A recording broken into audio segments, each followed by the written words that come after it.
Good afternoon, YouTubers. This is Lisa Lewis, aka Double L, coming to you from beautiful, sunny Killeen, Texas. Today is Monday, and I'm making a Monday snack. So, I'm going to be making candied almonds today. So, what we're going to do, we first start out with a cup of granulated sugar or sugar substitute, whatever it is you use.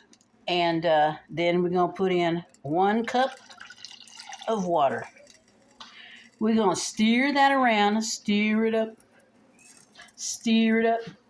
So we're going to stir that around. Well, not with that, we're not. We're going to stir it up with this right here. Hold on. We're going to stir it up.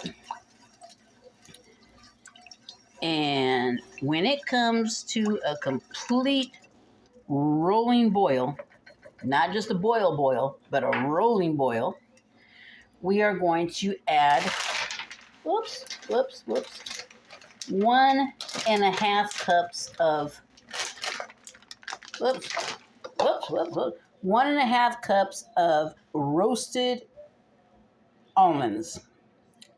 But I'm probably going to use, I think I'm going to put in 2 cups just because I'm extra like that. You know what I mean? But anyway, so then you're going to have a baking sheet. Y'all know the other day I couldn't remember the name of this thing. So I'm going to have a baking sheet. I'm going to spray it with this here. Or you can line it with foil, whichever way you want to do it. But the main thing is we're going to wait for this sugar to boil. And then I'll be back with the next step. Okay, y'all, I'm back. When the sugar-water mixture came to that rolling boil, I added 2 cups of, actually 2.5 cups of the almonds. And now, I reduced the heat to medium. And now you just have to keep stirring frequently until the sugar starts crystallizing onto the almonds. And then once that happens, I'll be back. Okay, I'm back. Now, this is what it's supposed to look like when it's caramelized. When it's crystallized, y'all. But the recipe I was following, they said it would only take 5 to 8 minutes. They're a lie. This took more like about 20 minutes for this to happen. Now, I'm supposed to stir it until it gets to a liquid form again. So I'll be back when that happens. Hey, I'm back, y'all. Okay, so this is what it's supposed to look like now, okay? You're supposed to, after the crystallization of the sugar, then I'm guessing you turn it up because, it was on medium heat to crystallize, which they said 3 to 8 minutes. It took more like 20, maybe possibly 30 minutes for mine to crystallize. I don't know if my medium was too high or what. So I did turn it down to like about a 3 on here. But then when it's supposed to caramelize, I think that it was too low of a heat for it to caramelize. So I turned up the heat to where it is now. And I cheated. I squoze a little bit of maple syrup in there to kind of get the juices going. But this is what it turned out to look like. It looks like the picture that I saw. So now the last step is for me to put it on this baking sheet with vegetable cooking spray. Okay, YouTubers. So this is the final result. I just let them cool off on the sheet pan, and then I broke them up into, just broke them up into little pieces.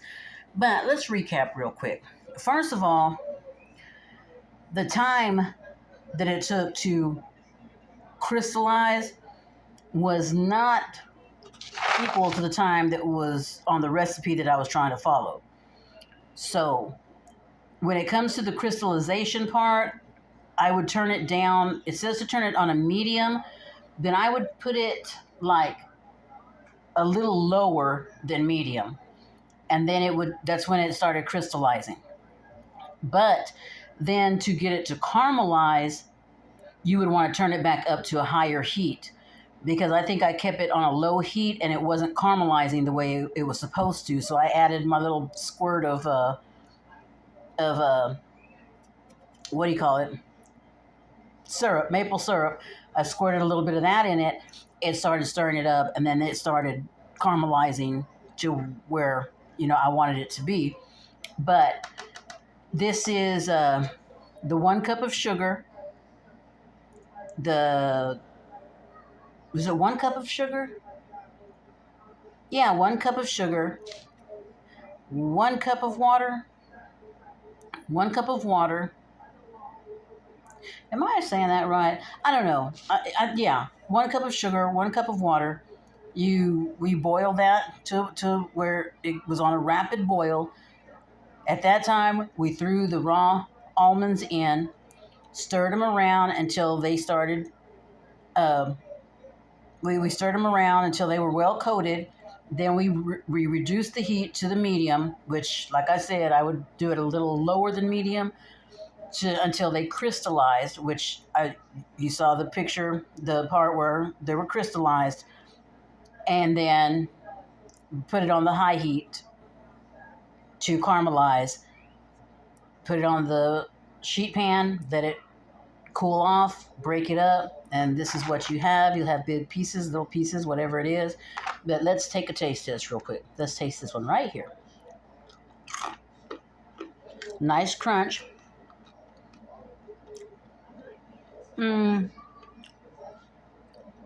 Not too sweet at all. That's a nice sweetness. It's not overbearing. It's a good level of sweetness and a great crunch. I love the crunch to it. But if truth be told, I probably next time will stop at the crystallization part.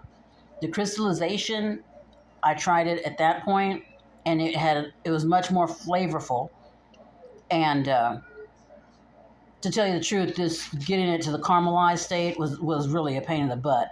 But I mean, if you have time like that, and you want them to turn out just like this, where they're nice and shiny and candied, then just go ahead and do it that way. But for now, I'm going to enjoy these little snacks, and I hope you enjoyed the video. This is Lisa Lewis, aka Double L, and I'm out.